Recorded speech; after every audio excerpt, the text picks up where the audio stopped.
Welcome learners, তোমাদের সকলকে সুপ্রখান YouTube চ্যানেলে স্বাগত। দেখো, আজকের ক্লাসে আমরা আরআরবি এনটিপিসির একটা জিকে ক্লাস করব। ঠিক আছে, পিওয়াইকিউ ক্লাস। এবং এই পরীক্ষাটি হয়েছিল তোমার 8ই জানুয়ারি 2021 এই তারিখে। তো দেখো, প্রথমে আজকে যে প্রশ্নটা রয়েছে সেটা হচ্ছে কি, কোন প্রাক্তন ইসরো চেয়ারম্যানকে 2019 সালে ফ্রান্সের সর্বোচ্চ বেসামরিক সম্মানে ভূষিত করা হয়েছে? কৈলাস বদিভু, জি মাধবন নায়ার, কে রাধাকৃষ্ণন, নাকি এস কিরণ কুমার? ঠিক আছে। তো দেখো, 2019 সালে ফ্রান্সের সর্বোচ্চ সম্মান দেওয়া হয়েছে কাকে? এস কিরণ কুমার। ঠিক আছে, এস কিরণ কুমারকে ফ্রান্সের এই সম্মানটি দেওয়া হয়। তিনি 2015 থেকে 2018 পর্যন্ত কি ছিলেন? ইসরোর চেয়ারম্যান ছিলেন। তাছাড়া তিনি চন্দ্রযান 1, চন্দ্রযান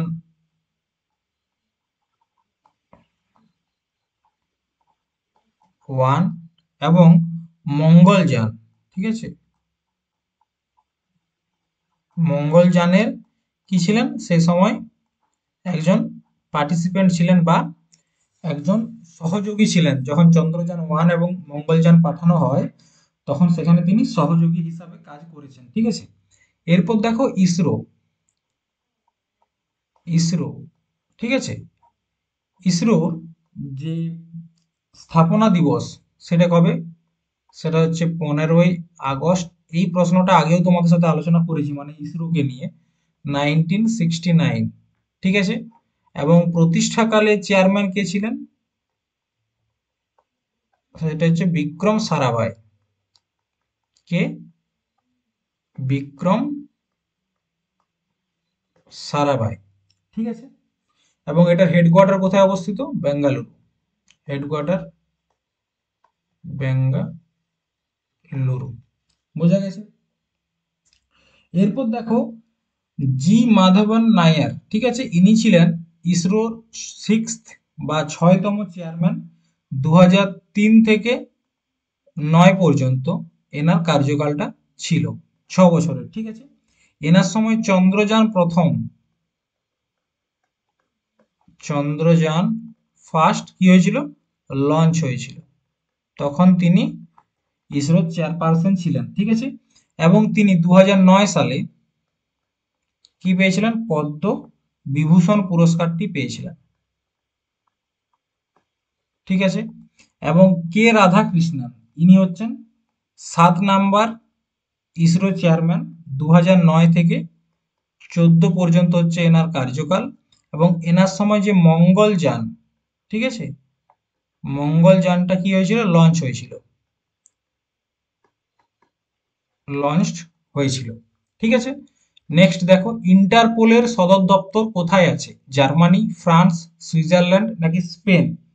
প্রথমত বলে রাখি, ইন্টারপোল, ঠিক আছে, ইন্টারপোল কি? ইন্টারপোলকে বলা হচ্ছে ইন্টারন্যাশনাল পুলিশ। কি বলা হয়? International police. International police. ঠিক আছে। এটা সদর দপ্তর কোথায় অবস্থিত? সেটা হচ্ছে তোমার ফ্রান্সে। ঠিক আছে, ফ্রান্সে এটা সদর দপ্তর অবস্থিত। জায়গাটার নাম হচ্ছে লিওন্স।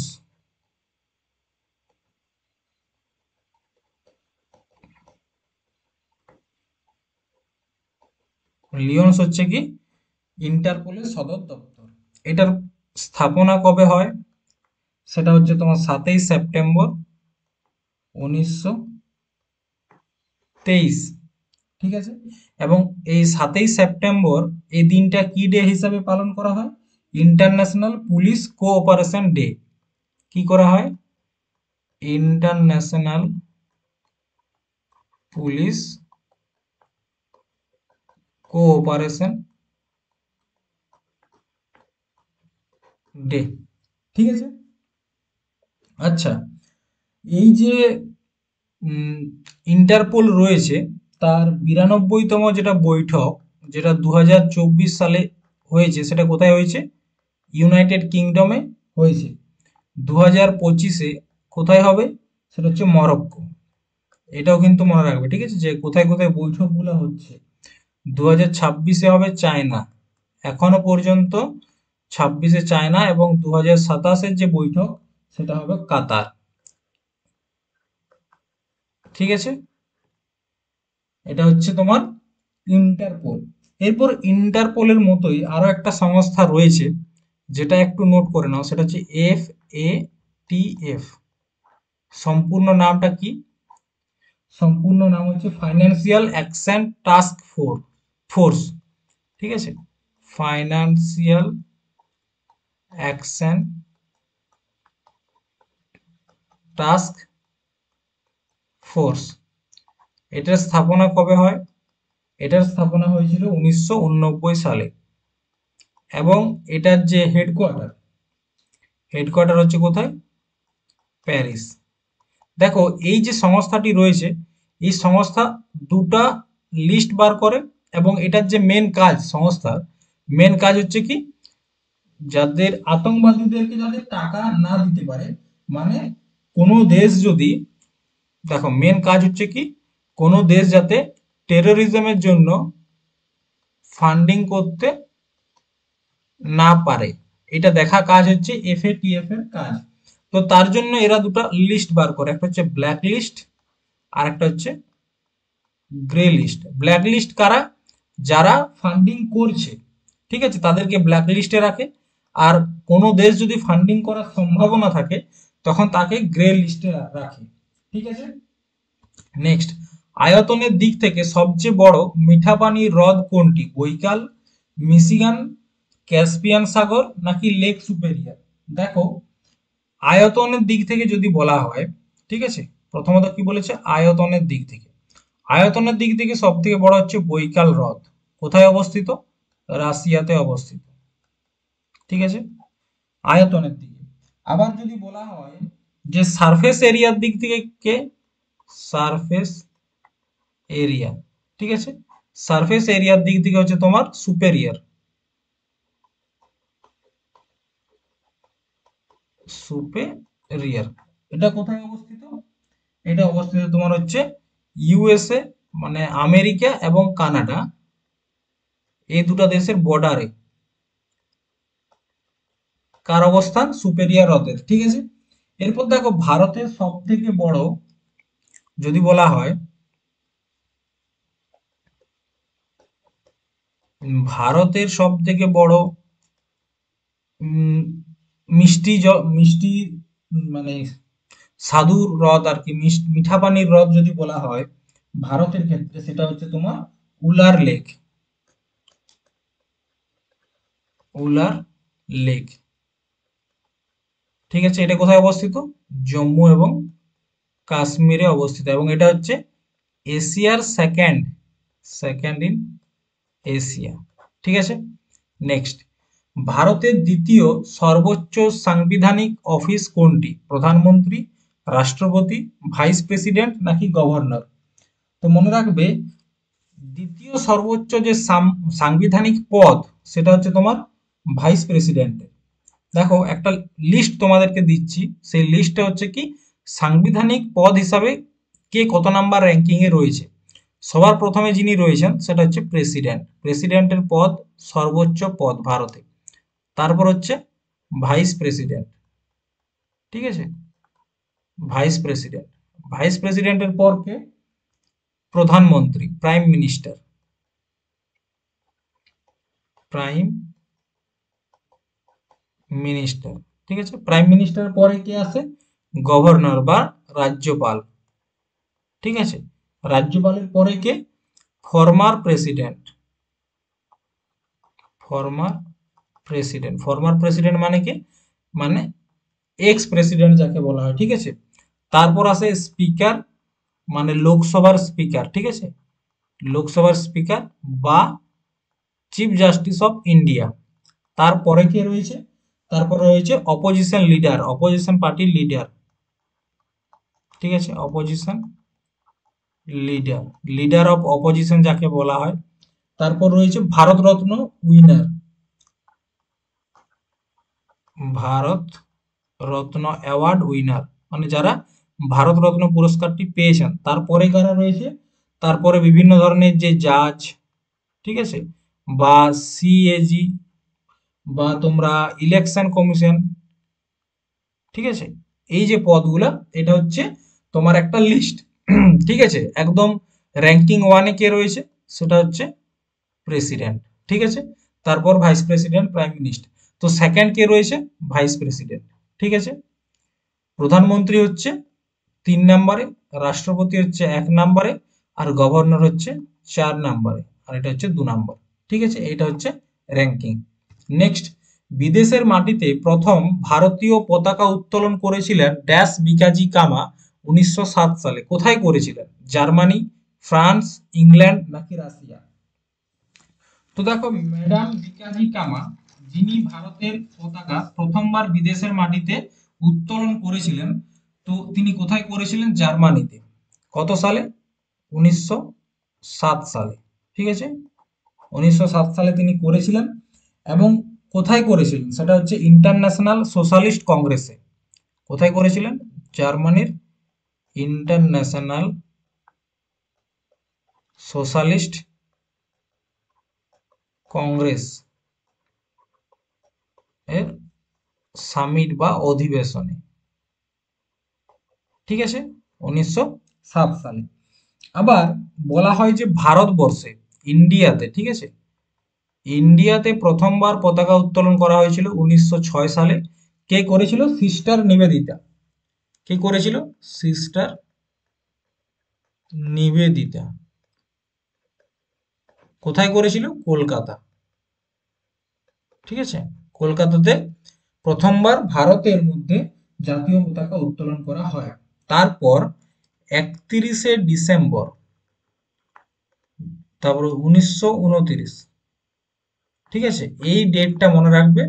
লাহোর অধিবেশন। কোথাকার অধিবেশন? লাহোর অধিবেশনে আইএনসির তরফ থেকে কে? পণ্ডিত জওহরলাল নেহেরু, পণ্ডিত JL নেহেরু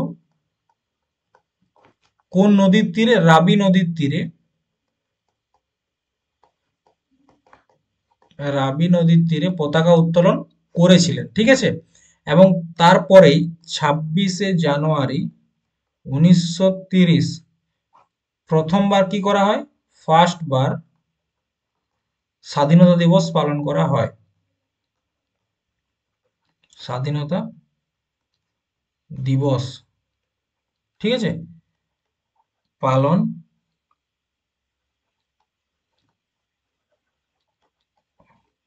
করা হয়। এবং মনে রাখবে, এই 1929-এর অধিবেশনেই পূর্ণ স্বরাজ, পূর্ণ স্বরাজ,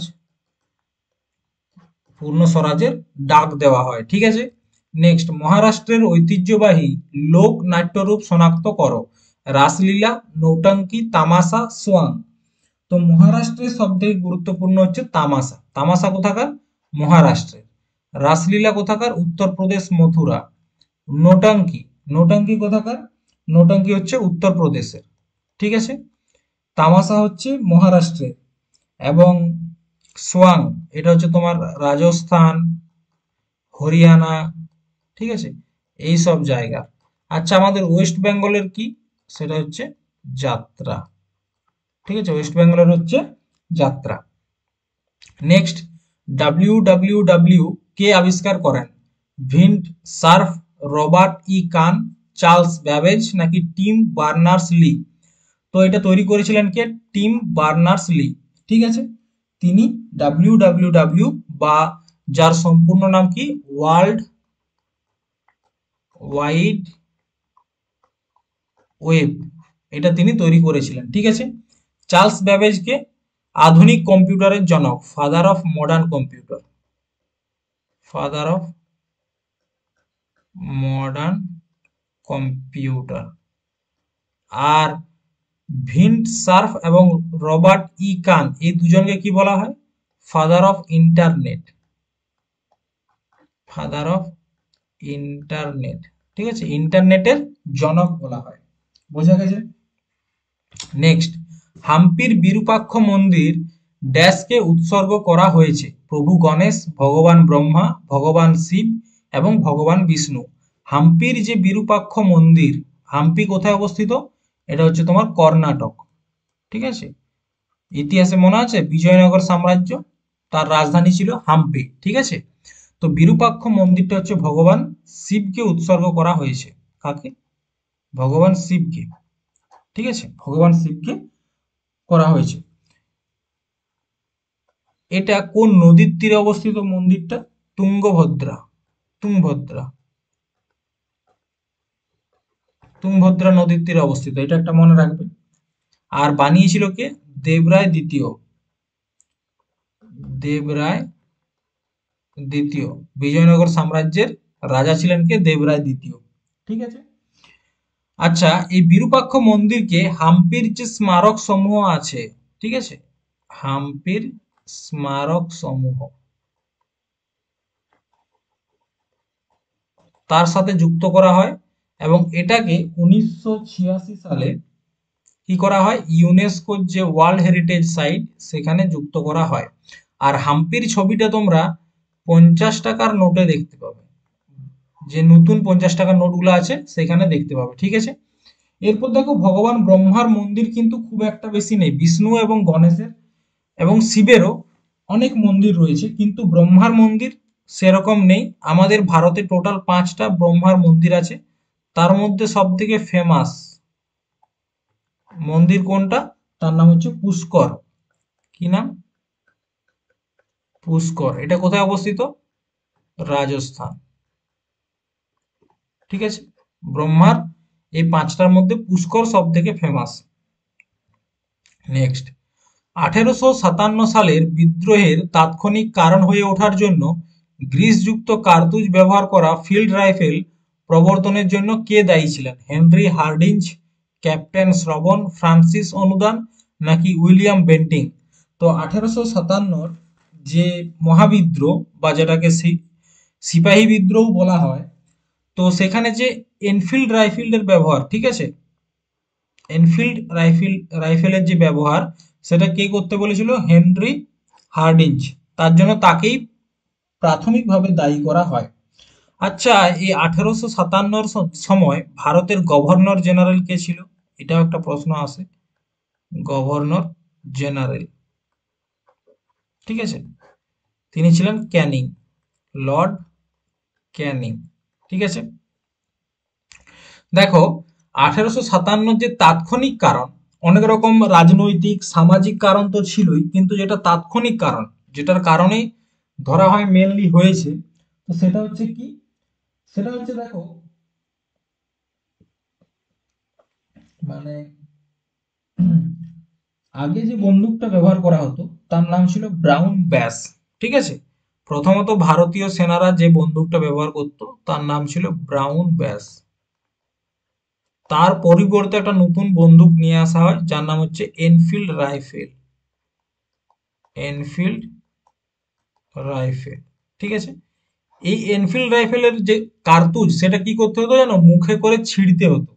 এবং একটা তখন কথা উঠে গেছিল যে এনফিল্ড রাইফেলের যে কার্তুজ সেটা নাকি গরু এবং শূকর এই দুটো চামড়া দিয়ে তৈরি। সেক্ষেত্রে ভারতীয়দের যে ধার্মিক ভাবাবেগ সেখানে আঘাত করছিল, তার কারণেই প্রথমবার 29শে মার্চ, ঠিক আছে, ডেটটা মনে রাখবে, 29শে মার্চ 1857 ব্যারাকপুর রেজিমেন্ট, ঠিক আছে, 34 ব্যারাকপুর রেজিমেন্ট, ব্যারাকপুর রেজিমেন্টে প্রথমবার এটার বিরোধিতা হয়। এবং বিরোধিতা কে করেছিল? মঙ্গল পাণ্ডে। ঠিক আছে, মঙ্গল পাণ্ডে। এবং মঙ্গল পাণ্ডেকে যখন বাধ্যতামূলকভাবে কার্তুজ ছিঁড়তে বলা হয়, তখন তিনি সেখানে দুজন ইংরেজ সৈনিককে গুলি করে দিয়েছিলেন। সেই দুজন ইংরেজ সৈনিকের নাম কি? লেফটেন্যান্ট বাগ, ঠিক আছে, একটা নাম হচ্ছে লেফটেন্যান্ট বাগ আর একটা নাম হচ্ছে মেজর হুসন। ঠিক আছে, মেজর হুসন। তো এই দুজনকে তিনি গুলি করে দিয়েছিলেন এবং তার কারণেই 8 এপ্রিল 1857 তাকে কি করা হয়? ফাঁসি দেওয়া হয়। ঠিক আছে, এবং বলা হয় যে মঙ্গল পাণ্ডেই 1857 বা ভারতের স্বাধীনতা সংগ্রামের প্রথম শহীদ কাকে বলা হয়? মঙ্গল পাণ্ডেকে বলা হয়। এরপর 1857 যে মহাবিদ্রোহটা হয়েছিল, সেই বিদ্রোহটাকে নিয়ে নানা লোকের নানা রকম মতবাদ আছে। তার মধ্যে দুটা মতবাদ তোমাদের জন্য গুরুত্বপূর্ণ। একটা হচ্ছে বিডি সাভারকার, ঠিক আছে, বিনায়ক দামোদর সাভারকার। ইনি বলেছিলেন 1857 যে যুদ্ধ সেটা হচ্ছে ভারতের প্রথম স্বাধীনতা যুদ্ধ। কি বলেছিলেন? The first war of independence, ঠিক আছে। এটা হচ্ছে 1857 যুদ্ধকে তিনি নিয়ে বলেছিলেন। আরেকজন কি বলেছিলেন? আরেকটা নাম হচ্ছে তোমার আর.সি. মজুমদার। মজুমদার, এই প্রশ্নগুলো এসেছে, ঠিক আছে, সিজিএল এ এসেছিল প্রশ্নটা। তিনি বলেছিলেন, বা তার লেখা বইটার নাম হচ্ছে কি, the sepoy mutiny and revolt of 1857। The sepoy mutiny. তিনি এই বিদ্রোহটাকে শুধুমাত্র সিপাহীদের বিদ্রোহ বলে আখ্যা করেছিলেন, ঠিক আছে, অ্যান্ড রিভোল্ট অফ 1857। কারণ কি, এটার অনেক রকম কারণ ছিল যুদ্ধটা হওয়ার, মানে এই যে কি বলবো তোমার প্রতিবাদটা হওয়ার। আবার মানে নানা রকম দু রকমের কারণ ছিল। কেউ কেউ বলে এটা ভারতের স্বাধীনতা সংগ্রাম, কেউ কেউ বলে না, নিজেদের যখন দেওয়ালে পিঠ ঠেকে গেছে, নিজেদের যখন দেখছে, মানে দেখো এই সময়টাতে 1857 আগে কি ডালহৌসি একটা প্রথা নিয়ে এসেছিল, কি সেটা হচ্ছে তোমার ডক্টরাইন অফ ল্যাপসি। তার মাধ্যমে কি হচ্ছিল, হড়পে নেওয়া হচ্ছিল বিভিন্ন রাজার রাজত্ব। তো অনেকে বলে যে না, সেই সময় রাজাদের রাজত্ব হড়পে নেওয়া হচ্ছিল, তার কারণেই ব্যক্তিগতভাবে তারা এই আন্দোলনটা করেছে। কোন দেশ প্রথমবার টি-20 বিশ্বকাপ জিতেছে? প্রথমবার টি-20 বিশ্বকাপ জিতেছে পুরুষদের ক্ষেত্রে, ঠিক আছে, ভারতীয়, ওয়েস্ট ইন্ডিজ, ইংল্যান্ড নাকি পাকিস্তান? প্রথমত দেখো, প্রথম যে টি-20 ক্রিকেট খেলা হয়েছিল সেটা হচ্ছে ওয়ার্ল্ড কাপটা 2007 সালে হয়, ঠিক আছে। কোথায় হয়েছিল? South Africa. সাউথ আফ্রিকাতে হয়েছিল, এবং এটা জিতেছিল কে? ইন্ডিয়া, ঠিক আছে। এবং এই সময় ভারতের ক্যাপ্টেন কে ছিল? ক্যাপ্টেন কুল মাহি, MS ধোনি, ঠিক আছে। 2007 সালে জিতেছিল ইন্ডিয়া। তারপর 2009 সালে জিতেছিল পাকিস্তান, ঠিক আছে। 2009 সালে কে জিতেছিল? পাকিস্তান। এরপর দেখো রিসেন্ট যেটা হয়েছে, তার আগে বলো যে সাউথ আফ্রিকার কোন মাঠে হয়েছিল ফাইনাল খেলাটা, এটাও প্রশ্ন আসে। সেটা হচ্ছে জোহান্সবার্গ।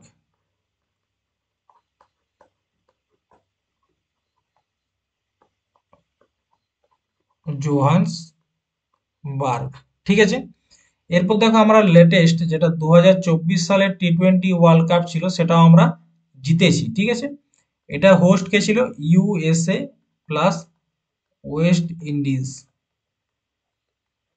ঠিক আছে। এই দুটো দেশ মিলে 2024-এর যে টি-20 ওয়ার্ল্ড কাপ সেটা হোস্ট করেছিল। বোঝা গেছে? এটা ছিল 9 নাম্বারের টি-20 ওয়ার্ল্ড কাপ। কততম? 9th তম, ঠিক আছে।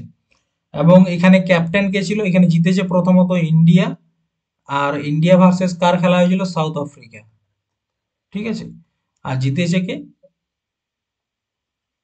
সেটা হচ্ছে ইন্ডিয়া। ক্যাপ্টেনের নাম কি? রোহিত শর্মা। রোহিত শর্মা, ঠিক আছে। 2024-এর টি-20 ওয়ার্ল্ড কাপ। আচ্ছা, কোন মাঠে খেলা হয়েছিল? তার নাম হচ্ছে বারবাডোস, ঠিক আছে। দেখবে যারা খেলাটা দেখেছিলেন, খেলাটা শেষের মানে একটা বিরাট উত্তেজনামূলক খেলা হয়েছিল টি-20 ওয়ার্ল্ড কাপটা। এবং শেষের সময় যখন ইন্ডিয়া জিতে যায়, তারপর সেখান থেকে মাটি নিয়ে খেয়েছিল কে? রোহিত শর্মা একটু চেখে দেখেছিল, ঠিক আছে। নেক্সট, নিচের কোনটিতে CFC রয়েছে? ক্লোরোফ্লোরোকার্বন, রেফ্রিজারেন্টস, বার্নিশ, বায়ুযুক্ত পানীয় নাকি প্রাচীর পেন্ট? তো রেফ্রিজারেটরে কি থাকে? CFC। তাছাড়া তোমার কোথায় থাকে? এসিতেও থাকে। নেক্সট, 1907 সালে কংগ্রেস কোন অধিবেশন চরমপন্থী ও মধ্যপন্থীদের মধ্যে বিভাজন ঘটায়? কলকাতা, সুরাট, মাদ্রাজ নাকি বোম্বে? তো দেখো 1907-এর যে অধিবেশনটা হয়, তোমরা জানো কংগ্রেস প্রতি বছর একটা করে অধিবেশন করতো। তো সেটা হয়েছিল কোথায়? সুরাটে হয়েছিল, ঠিক আছে। এবং এখানের সভাপতি কে ছিলেন এই অধিবেশনটার? রাসবিহারী ঘোষ। রাসবিহারী ঘোষ, তিনি এই অধিবেশনটার সভাপতি ছিলেন। এবং এখানে দুভাগে দুটো দল হয়ে যায়, একটা হচ্ছে চরমপন্থী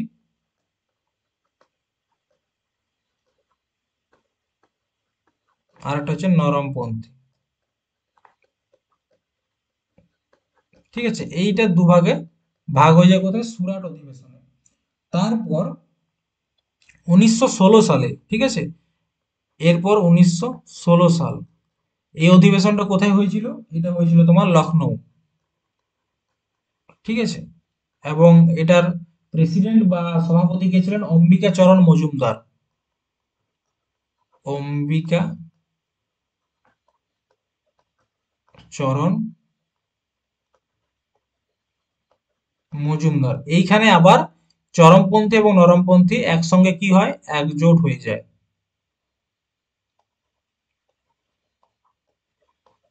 একজোট হয়ে যায়, ঠিক আছে।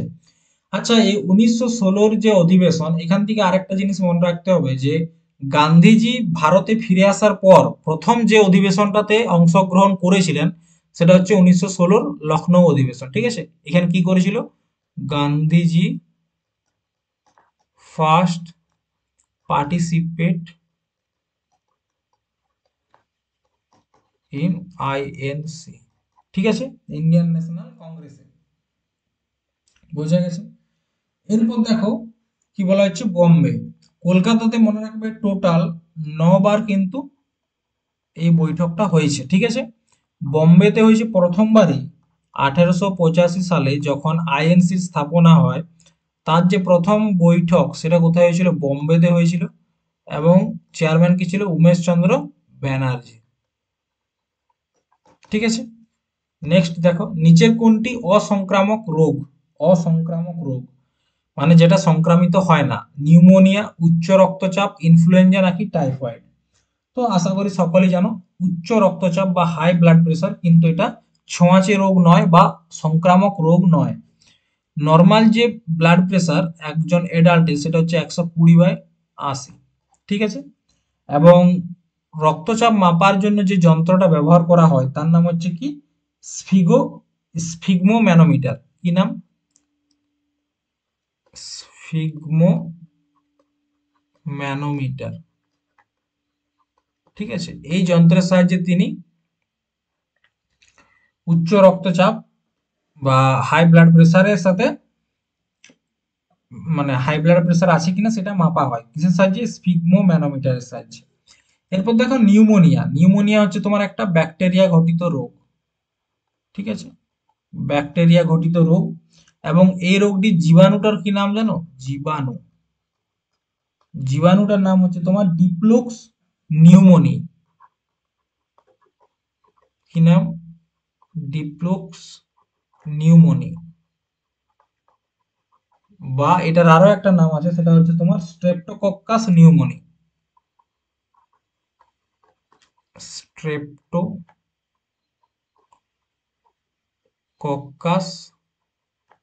নিউমোনি,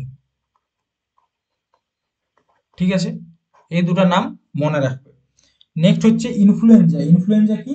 ইনফ্লুয়েঞ্জা হচ্ছে একটা তোমার ভাইরাস গঠিত রোগ। কি? ভাইরাস গঠিত রোগ, ভাইরাসের জন্য হয়, ঠিক আছে। আরেকটা রয়েছে টাইফয়েড। টাইফয়েড হচ্ছে ব্যাকটেরিয়া ঘটিত রোগ, ঠিক আছে। এটা জীবাণুটার নাম কি? জীবাণুটার নাম হচ্ছে তোমার সালমেনেলা, সালমেনেলা টাইফি, সালমেনেলা টাইফি, সালমেনেলা টাইফি। আচ্ছা, টাইফয়েড চেক করার জন্য একটা টেস্ট করা হয়, তার নাম হচ্ছে কি? Widal test. ওয়াইডাল টেস্ট, প্রশ্ন আসে ওয়াইডাল টেস্ট কিসের সাথে যুক্ত? সেটা হচ্ছে টাইফয়েড মানে চেক করার জন্য এই যন্ত্রটা বা এই পরীক্ষাটা করা হয়। এরপর দেখো এখানে যেহেতু সবগুলো ব্যাকটেরিয়া ঘটিত রোগ, তাহলে ব্যাকটেরিয়া ঘটিত কয়েকটি রোগের নাম তোমরা নোট করে নাও। যেমন প্রথমে হচ্ছে প্লেগ। প্লেগ হচ্ছে তোমার ব্যাকটেরিয়া ঘটিত রোগ। তারপর হচ্ছে ডিপথেরিয়া।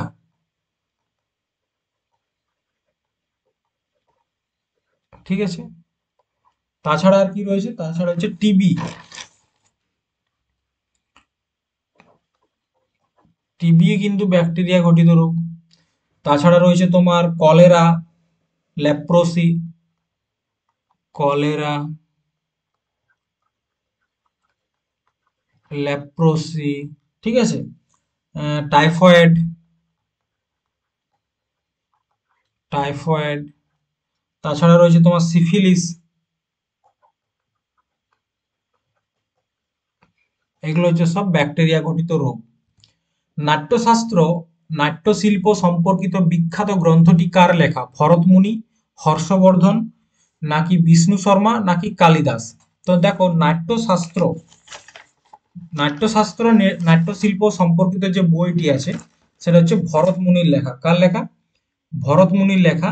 এবং এই যে বইটা রয়েছে না, এই বইটাকে কি বলা হয় জানো? এই বইটাকে বলা হয় পঞ্চম বেদ। কি বলা হয়? পঞ্চম বেদ। তো দেখো আমাদের যে ক্লাসিক্যাল ডান্স রয়েছে, ঠিক আছে, সেই ক্লাসিক্যাল ডান্সগুলো যে আমাদের দেশে আগে ছিল, তো সেইগুলো জানার জন্য দুটো বই খুব গুরুত্বপূর্ণ। একটা হচ্ছে ভরতমুনির নাট্যশাস্ত্র, প্লাস আরেকটা হচ্ছে যেটা, সেটা হচ্ছে তোমার সারংদেবের সঙ্গীত রত্নাকর। কার লেখা? সারংদেব। কি নাম? সঙ্গীত রত্নাকর। ঠিক আছে। এই দুজনকার কাছ থেকে আমরা ভারতের যে শাস্ত্রীয় নৃত্য বা ক্লাসিক্যাল ডান্স সেই সম্বন্ধে জানতে পারি। এরপর দেখো হর্ষবর্ধন। হর্ষবর্ধনের লেখা দুটো বই খুব গুরুত্বপূর্ণ। একটার নাম হচ্ছে নাগনন্দ বা নাগনন্দা অনেকে বলে, আর একটা হচ্ছে রত্নাবলী। ঠিক আছে। নাগনন্দা এবং রত্নাবলী। বিষ্ণু শর্মার লেখা বইটির নাম কি? পঞ্চতন্ত্র। অনেক বিখ্যাত একটা বই, তোমরা জানো, পঞ্চতন্ত্র। এবং কালিদাসের লেখা কয়েকটা বই আছে, কারণ কালিদাসকে কি বলা হয়? ভারতের শেক্সপিয়ার বলা হয়। ঠিক আছে। প্রথমত যে বইটা আছে মেঘদত্ত।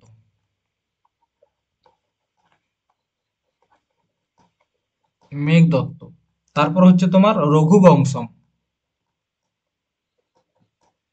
রঘুবংশম। ঠিক আছে। তাছাড়া রয়েছে তোমার কুমার সম্ভবম। কুমার সম্ভবম। ঠিক আছে।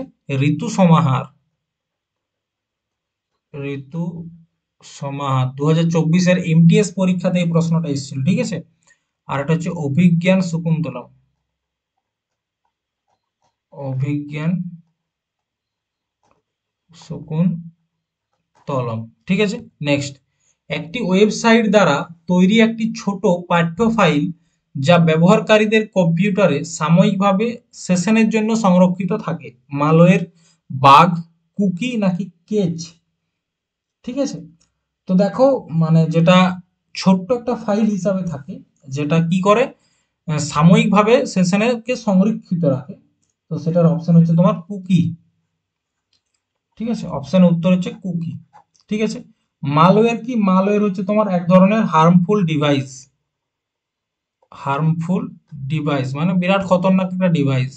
এই মালওয়্যারের মাধ্যমে কিন্তু কম্পিউটার বা ল্যাপটপ বা মোবাইলকে হ্যাক করা পসিবল হয়। ঠিক আছে। বাগ হচ্ছে কি? বাগ হচ্ছে তোমার এমন ধরনের একটা এরর, এমন একটা ধরনের এরর যেখানে তোমার দেখবে কম্পিউটারের যে স্ক্রিনটা আছে বা তোমার কম্পিউটারটা আছে সেটা কি হয়, সেটা একটা অন্যরকম বিহেভিয়ার করে, যেটা তার দৈনিক বিহেভিয়ার নয়, সেরকম বিহেভিয়ার করতে থাকে তোমার কম্পিউটার, ল্যাপটপ, মোবাইল যা আছে সেগুলো। ঠিক আছে। এটা গেল মালওয়্যার। আর হচ্ছে কেচ। এটা হচ্ছে কি? A place, a place to hide, a place to hide or store computer memory.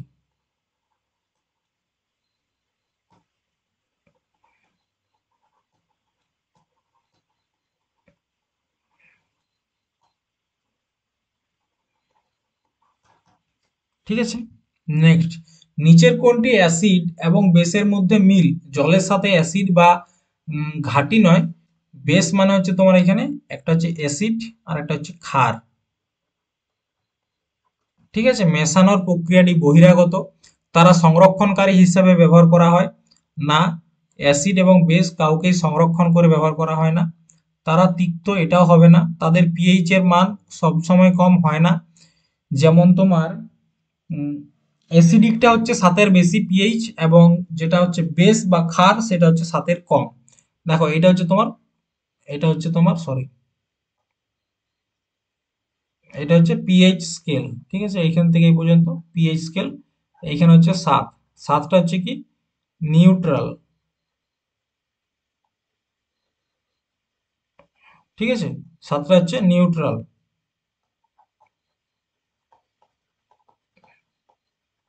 এই 7-এর উপরের দিকে যদি কোনো একটা বস্তুর পিএইচ মান 7-এর উপরে হয় তখন তাকে আমরা কি বলবো, অ্যাসিডিক বা অম্ল। ঠিক আছে, আবার যদি 7-এর কম হয় তখন তাকে বলবো বেস, বা যেটাকে বলা হচ্ছে তোমার কি বলা হয়, বেস বলা হয় বা ক্ষার বলা হয়। ঠিক আছে, এটা হচ্ছে পিএইচ স্কেল, এটা হচ্ছে পিএইচ স্কেল। ঠিক আছে। নেক্সট, ভারতীয় সংবিধানের কোন অনুচ্ছেদ অনুসারে সরকারি কর্মসংস্থানে সমান সুযোগের অধিকার প্রদান করে? আর্টিকেল 13, আর্টিকেল 14, আর্টিকেল 15 নাকি আর্টিকেল 16? তো দেখো কি বলেছে, সরকারি কর্মসংস্থানের ক্ষেত্রে ইকুয়ালিটি বা সমান সুযোগ, সেটা হচ্ছে আর্টিকেল 16।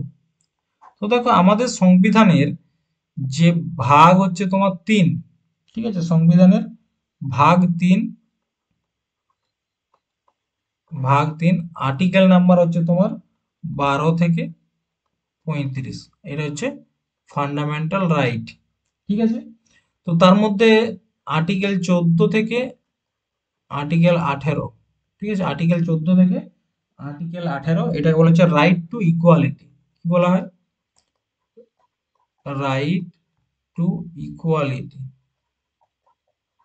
ঠিক আছে, আবার রাইট টু ইকুয়ালিটিতে তোমরা যদি যাও সেক্ষেত্রে আর্টিকেল নাম্বার 14 হয়ে গেল। আর্টিকেল নাম্বার 14 যেটা বলছে সেটা একবার দেখে নাও। আর্টিকেল নাম্বার 14 বলছে রুলস অফ ল। তার মানে কি? তার মানে হচ্ছে আমরা সবাই আইনের চোখে সমান। ঠিক আছে, এটা হয়ে গেল তোমার আর্টিকেল 14। আর্টিকেল 15তে কি বলা হয়েছে? আর্টিকেল 15তে বলেছে no discrimination on the basis of religion, caste, sex, birth place. ঠিক আছে, তাহলে কি বলছে? ধর্ম প্লাস হচ্ছে তোমার জাতি, তাছাড়া হচ্ছে লিঙ্গ, মানে পুংলিঙ্গ বা স্ত্রীলিঙ্গ, আর একটা হচ্ছে প্লেস অফ বার্থ, জন্মস্থান। ঠিক আছে, এটা হচ্ছে আর্টিকেল 15। আর্টিকেল 15(6), আর্টিকেল 15(6) এবং আর্টিকেল 16(6) কি বলছে? আর্টিকেল 16(6) বলছে তোমার 103তম যে সংবিধান সংশোধন যেটা হয়েছিল তোমার 2019 সালে, ঠিক আছে, সেখানে ইডাব্লিউএস দেরকে 10% রিজার্ভেশন দেওয়া হয়। ঠিক আছে, তাহলে আর্টিকেল 15 হলো, 16 হলো, এরপর হচ্ছে 17, আর্টিকেল নাম্বার 17। 16তে তো বললাম যে সরকারি চাকরির ক্ষেত্রে সমান অধিকার। আর্টিকেল 17, ঠিক আছে, আর্টিকেল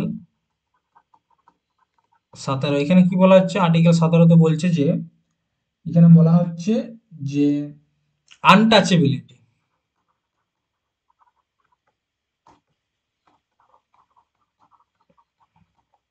আনটাচেবিলিটি বলতে কি বোঝায়? মানে তাকে, সে এখন অনেক ছোট, ঠিক আছে, সরি, আনটাচেবিলিটি মানে বলতে বোঝায় যেটা হচ্ছে যে অস্পৃশ্যতা, মানে ছোঁয়াছুঁই, ছোঁয়াছুঁয়ির যে ব্যাপারটা ছিল না, যে উঁচু জাতির মানুষ নিচু জাতিকে ছোবে না, সেটাকে বলা হচ্ছে আনটাচেবিলিটি।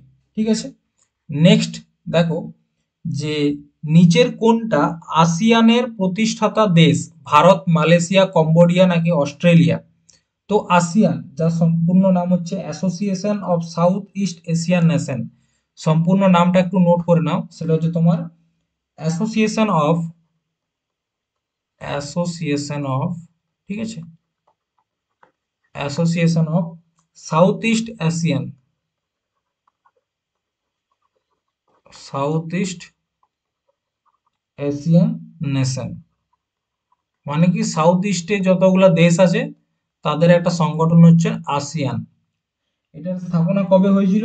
1967। ঠিক আছে, এস্টাবলিশড হয়েছিল 1967, এবং এটার হেডকোয়ার্টার হচ্ছে জাকার্তা, ইন্দোনেশিয়াতে। জাকার্তা, ইন্দোনেশিয়াতে। ঠিক আছে, ইন্দোনেশিয়াতে হচ্ছে এটা হেডকোয়ার্টার। এরপর দেখো এই যে আসিয়ান সংগঠনটা রয়েছে তার মেম্বার কতজন আছে? তো টোটাল মেম্বার সংখ্যা হচ্ছে 11টি। 11টা কি কি নোট করতে পারো? একটা হচ্ছে মায়ানমার, ঠিক আছে, একটা হলো। 2 নম্বরে রয়েছে সিঙ্গাপুর, 3 নম্বরে রয়েছে থাইল্যান্ড, ইন্ডিয়াকে কিন্তু এখানে খুঁজে পাবে না, থাইল্যান্ড। তারপর হচ্ছে মালয়েশিয়া, মালয়েশিয়া। তারপর হচ্ছে ভিয়েতনাম, ঠিক আছে, লাওস, কম্বোডিয়া, ঠিক আছে, ব্রুনেই, এবং আরেকটা হচ্ছে তোমার ফিলিপাইন্স,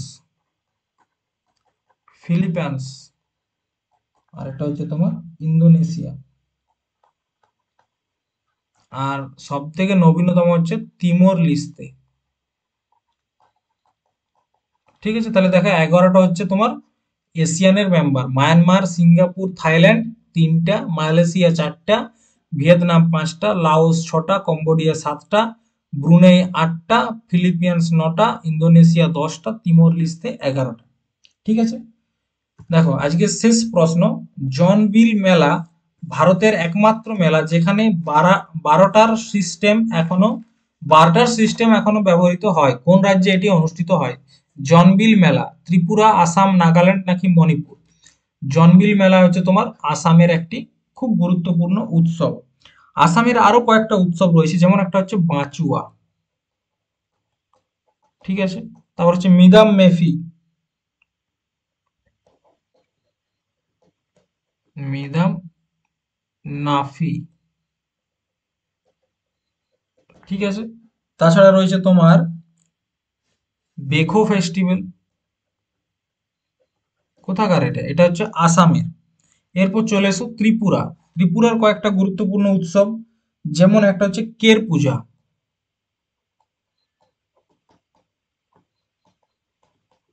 কের পূজা, তারপর হচ্ছে খার্চি পূজা,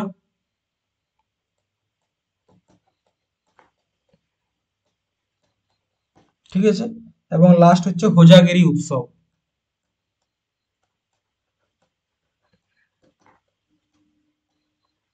ঠিক আছে, নাগাল্যান্ডের দেখো একটা হচ্ছে হর্নবিল,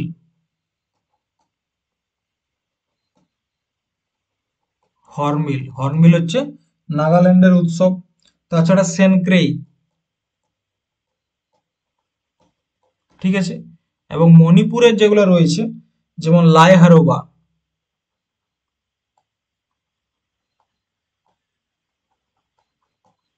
লাই হারোবা, আর একটা হচ্ছে ইয়াও সাও, ইয়াও সাও। এই কয়েকটা ফেস্টিভ্যালের নাম তোমাদেরকে মনে রাখতে হবে।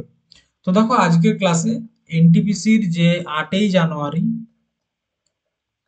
2021-এর প্রশ্নগুলো আলোচনা করলাম, এবং এতদিন পর্যন্ত যে পিওয়াই কিউ গুলো তোমাদের সাথে আলোচনা করেছি প্রত্যেকটা জায়গায় দেখবে যে স্ট্র্যাটেজিকের একটা বিশাল প্রভাব রয়েছে, মানে একটা বিশাল ওয়েটেজ রয়েছে নাম্বারে, ঠিক আছে। তো তোমরা যদি চাও যে স্ট্যাটিক জিকেটাকে একদম ফাউন্ডেশন আকারে পড়তে, মানে প্রত্যেকটা টপিককে ডিটেলসে পড়তে, যাতে ভবিষ্যতে স্ট্যাটিক জিকে থেকে কোনো প্রশ্ন না আটকায়, সেক্ষেত্রে তোমরা একটা করবে কাজ, কমেন্ট বক্সে যে তোমরা জিকে, স্ট্যাটিক জিকে করতে চাও সেটা একটু কমেন্ট করে জানাবে। কারণ তোমরা যদি এই রেসপন্স গুলো দাও তাহলেই কিন্তু পরবর্তী ক্ষেত্রে ক্লাস করাতে আরো বেশি ইচ্ছে হয় এবং আরো বেশি কন্টেন্ট দিতে ইচ্ছে করে, মনে হয় যেন আরো কোথায় কি গুরুত্বপূর্ণ আছে খুঁজে খুঁজে বার করে। ঠিক আছে, তো আজকে এই পর্যন্তই, দেখা হবে পরের আরো একটি ক্লাসে। ধন্যবাদ। জয় হিন্দ, জয় ভারত, বাই।